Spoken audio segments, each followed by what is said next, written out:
I'm Christine Morairty, and you're listening to Sweet Success.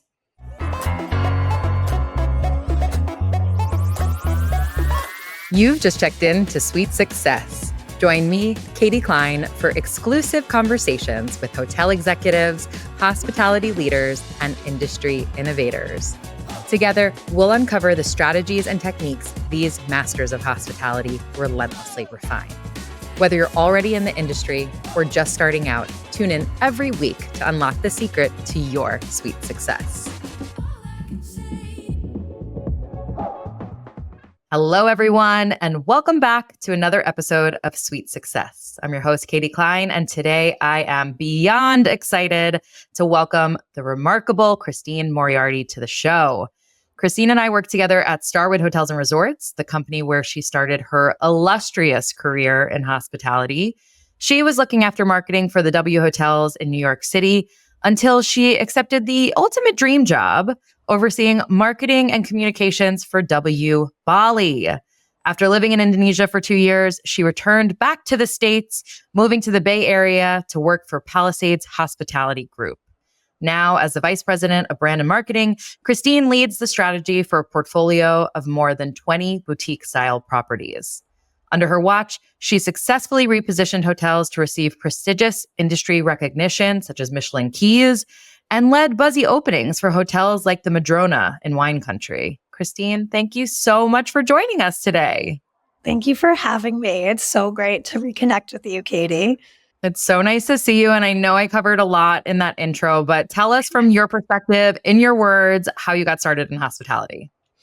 Woo. Well, I always feel fortunate enough to have landed a great internship in my early years when Starwood Hotels back in the day was based near my hometown, and it was in White Plains, and it was kind of the initial era of really creating global brands out of hotel collections. So it was as simple as like stuffing envelopes for Sheraton or Westin in the lobby. So I always had, this connection with Starwood. So when I graduated college, I got a phone call to be a part of their internal communications team at the headquarters, and then on the architecture design team as an assistant in the New York City office. So I was always enamored growing up so closely to New York City. And I felt so lucky to, be a part of the rise of W Hotels. And so kind of just learning the ropes in their design and marketing office. Not quite in marketing yet, but kind of setting my eyes to it. I was really enamored by the fashion, the music design, all the brand pillars. So I really wanted to stay on that path, and my eyes were really open to all the different types of roles you can have within hotels on the operational side, on the corporate side. That's so interesting. I knew you're from New York originally, but I actually didn't know that you worked in internal comms and for the architecture design team. So how did you shift then into when we met, you were looking after marketing for the W Hotels? I mean, obviously you said it was aligned with your own personal passions, but how did you actually make that career transition happen?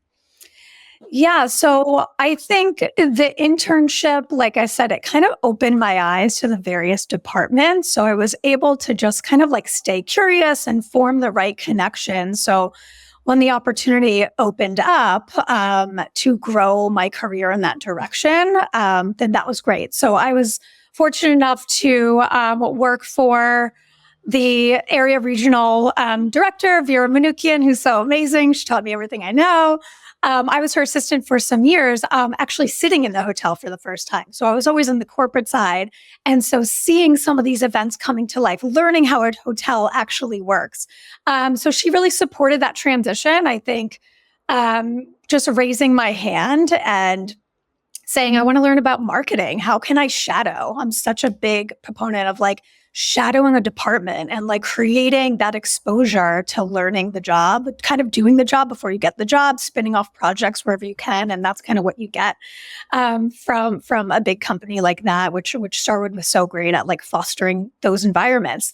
So then the opportunity became available for like a marketing support specialist across the 5 hotels. And it like aligned with my personal passions at that time too. I mean, in my 20s in New York City, like just building brands around music and fashion and all of that really aligned with my lifestyle. And so the fact that I could find a way to build a career there was really exciting for me and just learn along the way. So that's when I was, the marketing specialist and then moving up to marketing manager for the 5 hotels at the time. And it was a pivotal part for the brand too. I mean, there was a lot of renovations and relaunches, so much competition in the space that like we had to find a way to stay relevant and stay exciting as a brand. Shadowing someone who is maybe further ahead in their career, I think is something that's so underutilized, right? And for exactly the reasons that you said, you got to see so much from the direct front lines and exposure to other parts of her world, her job, and then said, okay, I can really tell that marketing is what I'm going to be good at or what I feel like most aligns to me. And obviously it did, because then you did something which is kind of like out of a movie to me. You moved to Bali, accepted a dream job overseeing marketing for the W there. And I'm sure you pulled a lot of the experiences and time that you had in the W's of New York to Bali, but doing it in a maybe more distinctly Indonesian way. Yeah, I mean, never say never, right? I come from a very tight-knit Irish Italian East Coast family. Never thought that I would leave New York, but at that time, so moving abroad was not something you have always wanted to do. No, not necessarily at all. I never thought I would. So I think I had the opportunity to work so closely with the global team. I mean, as you know, New York was such a key market for the brand. And so that exposure to the global team, seeing their global initiatives. So that was really exciting because it kind of opened my eyes to what was going on in the portfolio and changed my way of thinking just outside of New York. But on a personal note, my now husband at the time, I remember this moment so distinctly. He had lived all over the world. He studied in Australia. He lived in England. So he would make jokes, maybe we'll live in Australia one day. And I would always bark back. Like I would never leave my family. Everything's here. It's New York, just that typical New York mindset. Yep. And so it was polar vortex winter. There was a lot of just transition. I think changes were happening with our apartment. And I had actually been to the W Bali a couple years prior on vacation. One of my best friends is from Singapore. And so I had been to the property before. So when this job opportunity was posted and I saw it, I kind of went back to my now husband and said, well, remember that time you said we could live abroad? I think I could really make some impact and this could actually be a great career move for me. It's not like I was abandoning anything and taking a year off or a sabbatical, which also sounds lovely. But just the opportunity to have this great personal experience, but then learn and oversee my own team of 5 people. And I think one of the key phrases he used was, have you ever stopped to think about what this could do for you personally or professionally? And I remember we were at dinner in London. And when he said that, I really stopped because I said, no, I just always responded that I would never leave New York. So opening up my mind once again to, wow, this really could be a character building experience. It could push me out of my comfort zone. And it's a great career development opportunity. It would be my first director role, acclimating to a new culture. So it was a beautiful opportunity. And the transition, while it was something that I never thought I'd do, I feel grateful I was able to do it with the support of staying with my company and having seen the property before.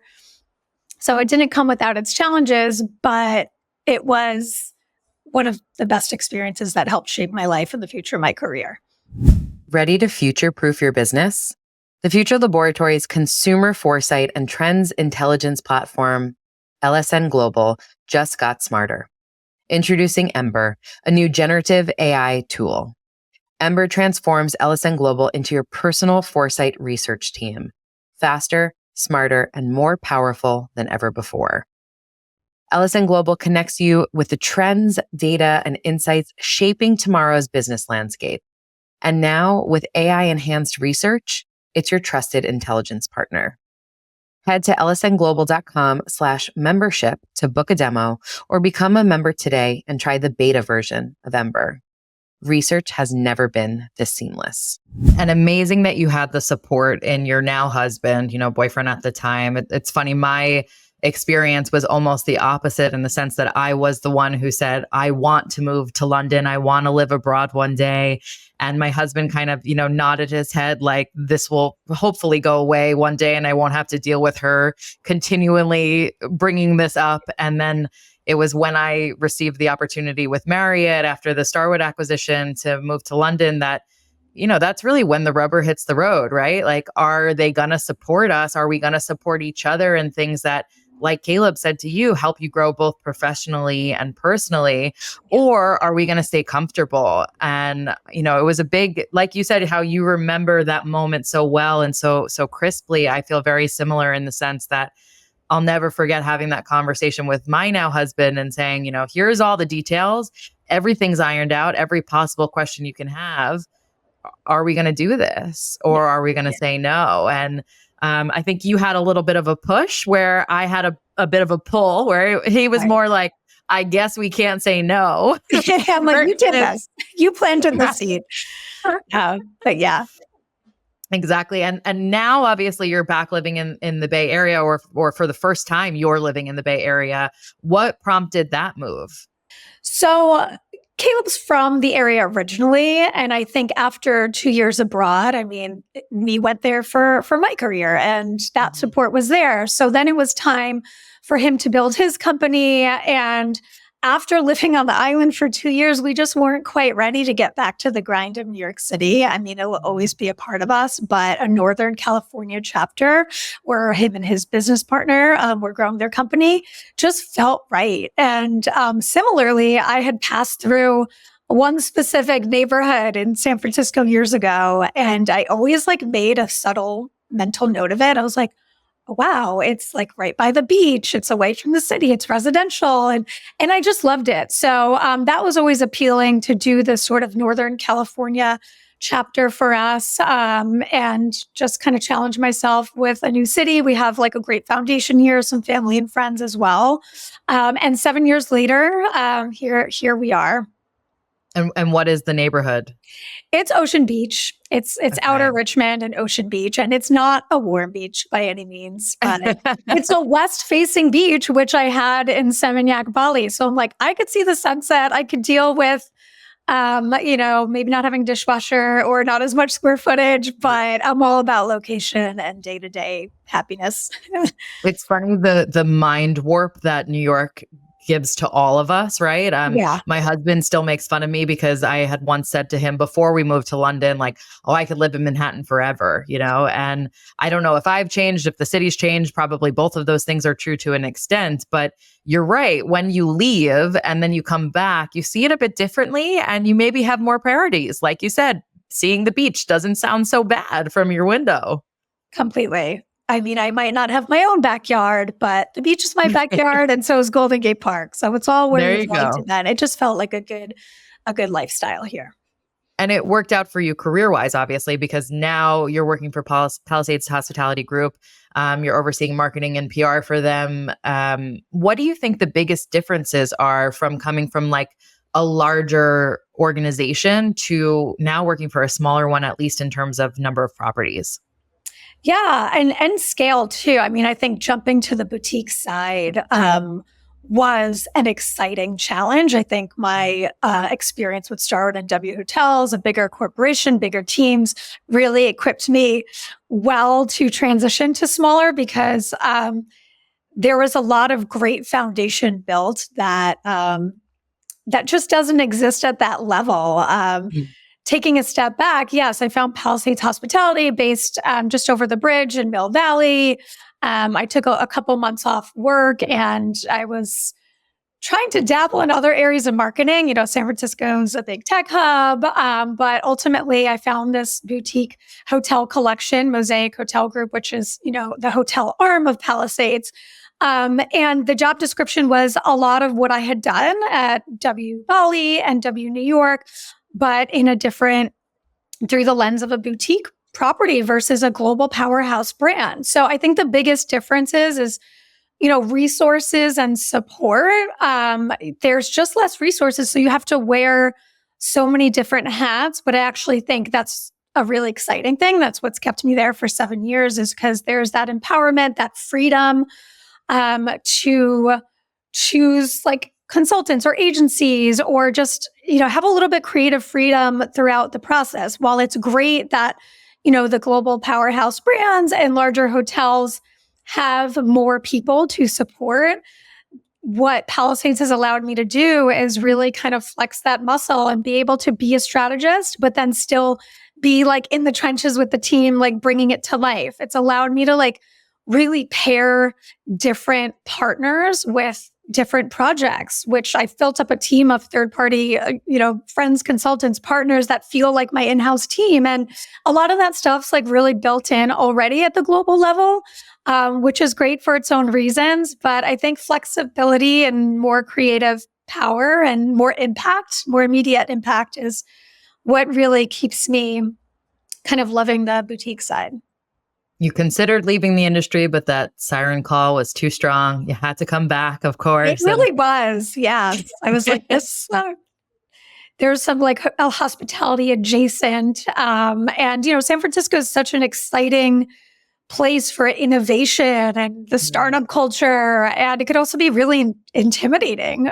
We're living near some of the smartest people in the world, creating new things every day. But I think there's also a lot of hospitality here, some, hotel brands and Kimpton and Airbnb. So I feel lucky that I found that as well. And it's evolved year to year because, we're owner, manager, developers. So we have some properties entering and exiting the portfolio, which has allowed me to put my, kind of pre-opening hat on, building concepts from the ground up. How do we reposition this for alignment with the market?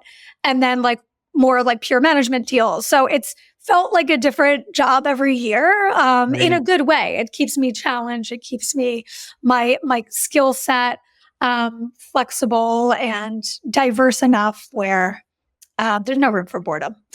Yeah. Absolutely. And something that really stuck out to me from your bio was it says that you build and translate the brand experience to the property level. And I just love that description. So going off of what you were just saying, can you talk about how you think about like creating a brand or sustaining a brand at that like macro level? And then how do you actually bring that to life on property? Yeah. I think creating brands at that macro level, just letting the market inform who you need to be, and let some key aspects of the project guide where the brand and experience goes. So it has to match the ambience, the architecture, all of that synergy with every touch point. But, really looking at any holes in the market and making sure you're creating unique selling points from the ground up. If everybody in wine country has a traditional spa and leans into really like prestigious wine programming, how can we get ahead of that and give people a new experience? Like, how do we build our cocktail programming up? How do we become more approachable? How do we break down the silos of a traditional spa and, create something for the modern traveler? So I think, it has to be data informed. It has to be in alignment with the market, to create the concept. And then the brand. It's so funny. I've come across so many people that think a brand is just a logo, or it's a couple PMS colors and a JPEG file. But it's like, oh no, you need the brand bug. You need to arm the team who's making that first impression to make that impact. You need anything you need to communicate on property or before people get there. The synergy of that tone of voice, of that look and feel.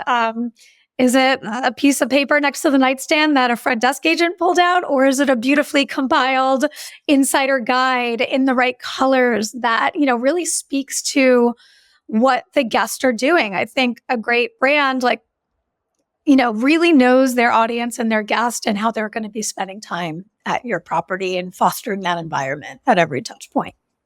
There's so much in there that you just mentioned. And one of the things that is standing out to me is you said, let the market inform who you need to be. And I know, especially when you were living in Asia, you've stayed at a number of short-term rentals. You continue to stay at a number of short-term rentals. And this is something that I really think about with my rental property is in terms of I can go in and think it's going to be X, Y, or Z, or think that the type of people who are going to stay with me are going to be this or that. But really, until people start booking and checking in and staying, and I see how they use the space and who is using the space, do I really know what it is? And then being able to kind of evolve it from there. So are there certain things that you think in the short-term rental space owners are getting right? Are there things that they're getting wrong? Like, how can we take those lessons from the hotel industry and maybe vice versa? Are there things that short-term rentals are getting right that you think about with your boutique hotels? Yeah, absolutely. I think some things never change. I think like communication is always going to be key, especially in the short-term rental world. I think that kind of borrowing a page from like a page of out of the boutique hotel handbook of making sure we're really integrated in our communities in like the most simple ways, like know where the nearby restaurants are, or give some pointers. So whoever is checking into your short-term rental is like, all right, I just know where to get a breakfast sandwich tomorrow. And that may ring truer to different types of markets too. If you're a short-term rental in New York City where everything's at your fingertips, or you're a mountain lake house in the woods and that's a new place, I think it will never fail to just walk into your short-term rental and have like just a communicative guide of what's in the area, clear Wi-Fi. So that's like tried and true. I also am of the mindset that like everyone wants to feel like they sleep in a hotel bed and everyone wants to feel like they took a refreshing shower when they're traveling. So I don't care what art you have on the walls. Like I'm not moving in. Like I like it. I like to think that it's aesthetically aligned, but I care more about like invest in the bed linens, invest in a good pillow, invest in like some good towels. So like I can feel like I'm at a hotel sometimes, whether it's for a business trip, you're visiting, family, no matter where your rental is. I feel like those are some key touch points that some are getting right, but I think there's just a little bit room for improvement. Oh my gosh, I am dying. I'm not moving in. You're right. You're right. Because that's what it comes down to. I stayed at a place in the Finger Lakes recently and the art was atrocious. I mean, it had nothing to do with the location. It was so random and quite frankly, in my personal taste, ugly. But at the end of the day, the shower was lovely. The amenities and the products in the shower were fine. The beds were comfortable. Like, I'm okay, right? I'm not going to yes, it would have enhanced my experience. And maybe she could have charged a higher premium if the space was more cohesive. But you're right. Like, let's get the basics really, really right. Yeah. And I think there's a time and a place for the safer design, the more straightforward, and maybe it's depending on the market, because then you have a big like short-term rental market like Palm Springs, and you're going there and you actually want to feel like you're in this like really, it's an architectural and design haven, right? You're going there because of like a lot of the aesthetics. So we stayed there back in the spring for spring break this year. And it was all about like the modern art. They have Modernism Art Week. And so it was I felt like I was in a Palm Springs rental. So I think it depends on the market. Whereas other places I'm like, this is fine. I'm here for a specific reason. I don't need to feel like I'm in Boise, Idaho or whatever. Right. I just want to feel comfortable. We all just want to feel comfortable and communicated to. It kind of goes back to what you were saying about like, if you're staying in New York City, I don't necessarily need you to tell me where to get a breakfast sandwich. Now, maybe you could argue I need you even more to, because there's so much choice, but 100%. It kind of, like you said, depends on the market, depends on the reason for the trip, right? If you, as someone who's from New York, is traveling back to New York for a business trip on your own, you don't need someone to handhold you. You're most likely going to and from the office or to meetings. You know your favorite places that you want to go check out, or you've kept up on the new restaurant openings or what have you, versus, like you said, when you're going to Palm Springs with your family and you really want to feel like you're there, that's when you need the owner or the hotel to really hold your hand that much more. Yeah. And I think there'll always be value in whether you're coming here 10 times or not. And that insider approach. We all want to feel like we have special access to something and that's one thing that all of my hotels get so right. Like a lot of the front desk, they're true locals. They're true insiders. They could tell you what to order off the secret menu at the cafe down the street. So I think more of that from short-term rental owners too. It's like, here's the basics, but like, if you really want the best vantage point, there's like a secret trail around this side. Like we all feel special and have that more memorable experience when we're hearing from the expert, whether that's the front desk agent, whether that's the piece of collateral in my room that's more DIY self-discovery style, or just that handbook that you see when you check into short-term rental. Yeah. And there's no cost to that financially, right? Maybe Zero. time, but for your team or for owners to be able to say, here's my favorite place or check out this, it's so valuable to the guest, and the return on that limited, if any, investment is just massive. Totally. And I also I've seen so many brands take the curating experience thing so far where it becomes a little overwhelming. It's like, I'm also just here to relax. I'm actually not going to do a million different things. But I think that back to kind of what I shared in my bio about operationalizing the brand, there's a lot of low-hanging fruit and ideas that can be borrowed from short-term rental owners too, about understanding how your guests are spending their time and then fostering that environment. And one of our examples is one of my hotels is called Olima House. It's in Point Reyes National Seashore, right at the gate of the National Seashore. So wildlife, it's a big birding community. We have a sprawling backyard. There's wildlife everywhere. We attract wildlife groups. So we know that that's a key part of the brand, that curious traveler that cares about nature. Whether they had a fancy weekend in wine country last weekend, they're coming to be a little bit more adventurous this weekend. So we created something in the lobby called a binocular library. And it's the simplest thing. It's a collection of binoculars that foster, and it's also an element of discovery too. If you are checking in, you don't know much about the area, you just happen to pop in on your California road trip, it piques that curiosity of, oh, I wonder why there's binoculars. Oh, it's a big birding community. I can really immerse myself in this destination. And that doesn't require extra labor or an extra body. It doesn't require the guest to buy a ticket to something in particular. It's just that intuitive experience building, low-hanging fruit that we can all take a page from. I think it's as simple as, if you're attracting a lot of families to your short-term rental, level up the board games or put a hammock outside. Things like that. Have a pack and play so you don't have to bring it. Exactly. Yeah. Yeah. That intuitive and of the destination. It makes me think my husband and I were so lucky to get to go to South Africa many, many years ago. We went for a few nights on safari, and the guides would help us with, hey, do you want to borrow a lens? Or, hey, let me show you how to use your camera.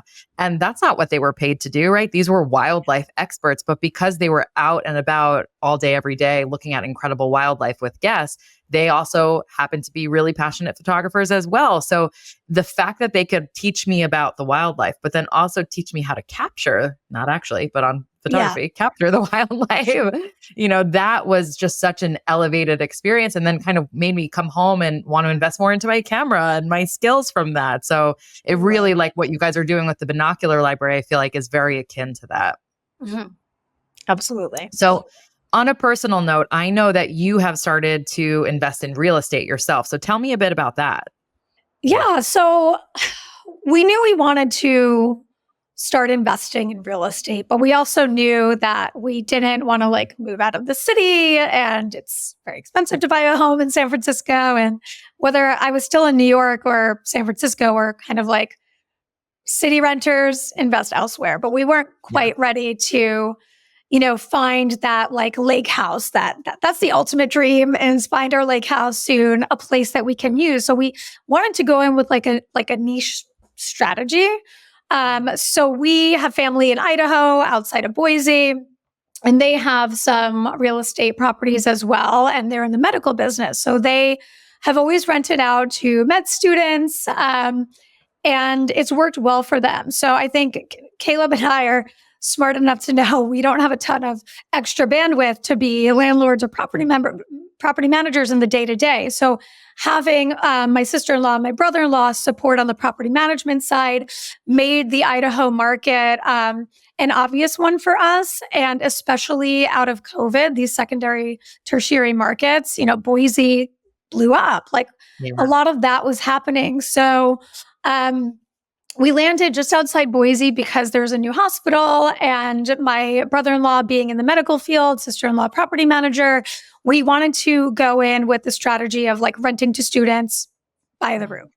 And we've had to pivot a little bit and experiment. And I think that's part of the real estate game, right? If you're in a different niche market, being able to pivot and be flexible. So while we were able to capture some students, like there was just a lot more competition, but then we pivoted our strategy to capture more travel nurse business. I think there's certain distribution channels more geared towards that, whether it's Furnish Finder or some other platforms that's kind of where we landed. So it's been really nice so far. It's not a property that we get to take advantage of or send family to. I think when I tell people in New York, first they ask where Idaho is.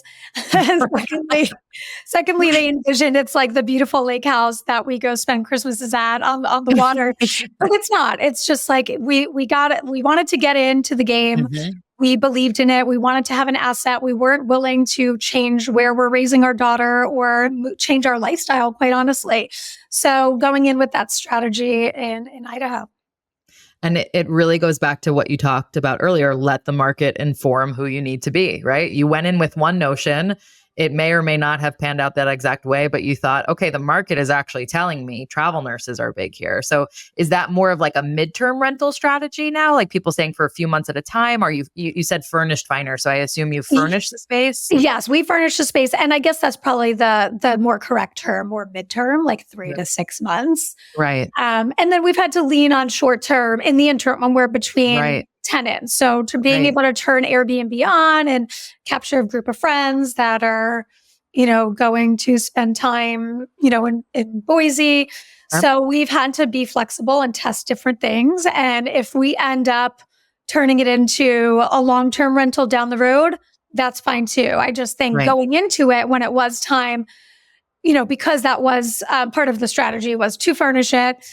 We were mindful about that too. I didn't want to just get any couch. I didn't want it to feel like a dorm room or a frat house. I actually wanted it to feel clean lines, intuitive amenities, a great coffee maker.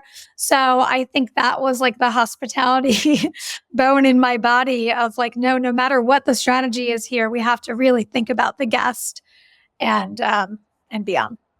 That was exactly where my head was going to go with my next question in terms of, I'm sure knowing you that there was that hospitality thread throughout. And also I think what you're doing, whether it was intentional or not, by buying the nicer furniture and the nice coffee maker, et cetera, you're attracting a higher level guest. And maybe that's why, you pivoted in the sense of, I imagine the ADR, average daily rate, that you're charging for travel nurses in a midterm rental are probably a bit higher maybe than you originally thought you could get with the more potentially transient student population.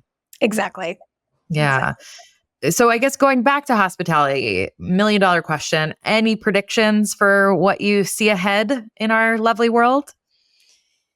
Yeah, I think a couple of things come to mind. I think I can't tell if I love or hate the term leisure, but I do think those lines will continue to be blurred. I mean, I know my family has always done it. When we have a work trip, we bring the fam, we bring our daughter, we extend a few days. So like kind of, and I think people are traveling with smaller children more too. So really thoughtful about how people use our spaces just to get work done, but then switch off and have that transition be seamless and know that they can just, work in the room or like be able to get some things accomplished and then transition right into like pool, great food experience. So I think that that's here to stay. I also think the path to wellness will continue to evolve. I think like less traditional. Some brands have been doing it well and creatively for so long, like Weston's running program and Equinox's like blackout sleep room. Like I think the wellness sector will continue to innovate and stay really exciting. Yeah. And last three questions for you, questions that we ask everyone on the show. So first and foremost, what was the best hospitality experience you've ever had? This is a hard one. One also that I love because it's just like forces you to go down this journey of like, wow, like I had some great memories. If I can overgeneralize and say anything in Bali, because the culture there, the service, and like everything's amazing. But I think one that's standing out to me as really memorable was one that I had recently up on one of the islands north of Seattle. It's this hotel called Captain Whitby. And it was such a unique, an amazing destination and a unique experience at every touch point. So it's like perched on the water. There's bald eagles like swooping in. It's like 100+ years old. It's had like 20 lives, and they've honored that history at every turn. And one of the things that stood out to me was like that intuitive service. Like we were checking in, and right away they handed my daughter like a little scavenger hunt and a bingo card. They built in like these beautiful tree houses that like blend into the landscape and you can just sit and hang out at. But most importantly, they did this program called Love Notes by the Fire, where it was just this binder of postcards that people wrote about their experience in and put in the book. And sitting there in this like 100+ year old tavern, reading everybody's stories of what they did during their stay, and just soaking in the music and the views and the way that they did the branding, that felt like memorable hospitality. I mean, I feel lucky enough to have experienced a lot of great service, especially like at my own hotels. It's like next level. And I could talk about them for days, especially North Block Hotel in Yountville. But I just think the holistic experience of the intuitive hospitality, the meaningful touch points, that when you're not engaging with somebody or you're not sitting in your room, like everything mattered. So that made it really memorable. Was not the most luxurious by any means, but it really resonated.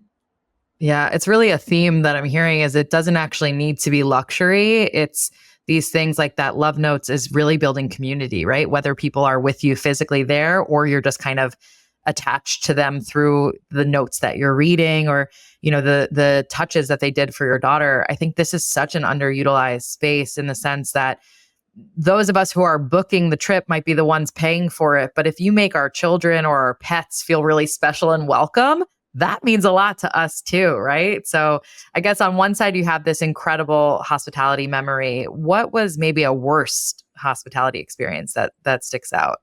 I'm not going to name any names. We're not going to name and with anyone.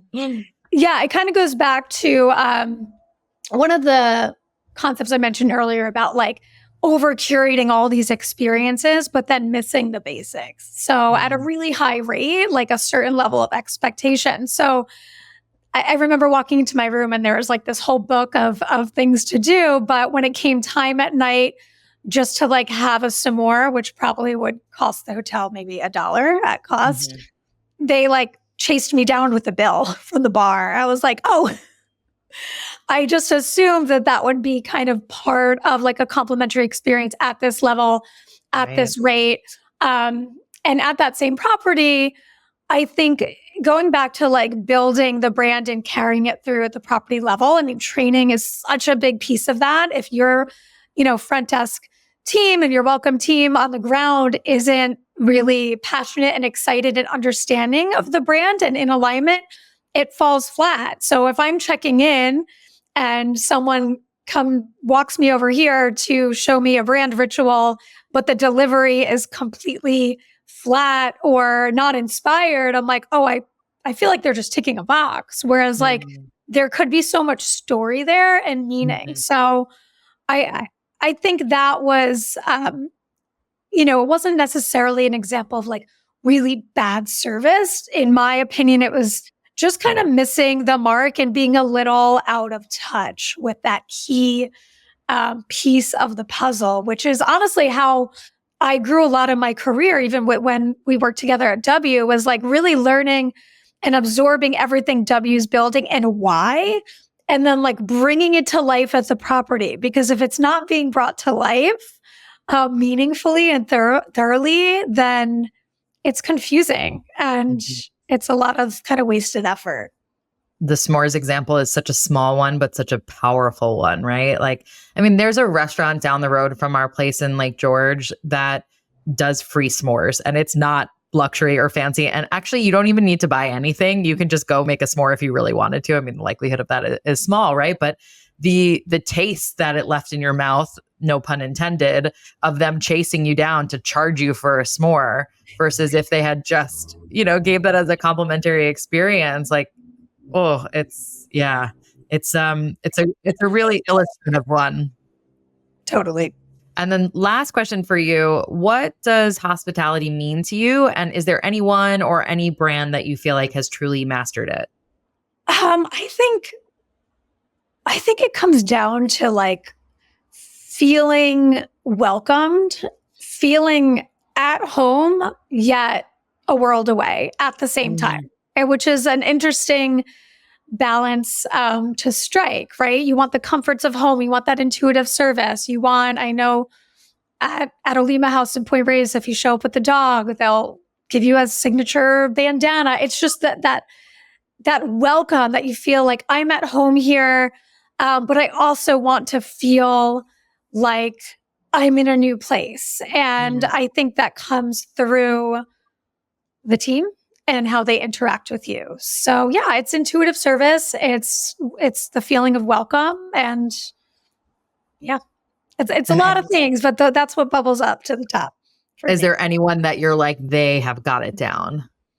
I mean, one of my hotels, the Madrona up in Healdsburg, incredible experience. And North Block in Yountville. I mean, of course, I'm going to default to my own, but like, there's a reason why they've been named number one. We're so proud of how the teams deliver the hospitality, and it's evident like in a lot of our reviews. I mean, I've always admired like Bunkhouse and what Liz Lambert like has created. I also still love like the very traditional luxury brands still, like the tried and true, like they didn't have to reinvent themselves a million times. So, sometimes just, yeah, there's a lot of people that are getting it right. And then I think that there's some that have been having a little bit of an identity crisis, but it's just been an exciting time for hospitality across the board. It's exciting to see bigger brands try new things. But I'd have to say I always keep my eye on the Bunkhouse Group and how they continue to grow. Well, Christine, I always love chatting with you, especially about all things brand and marketing, but just about life in general. So thank you so much for your time today and for joining us.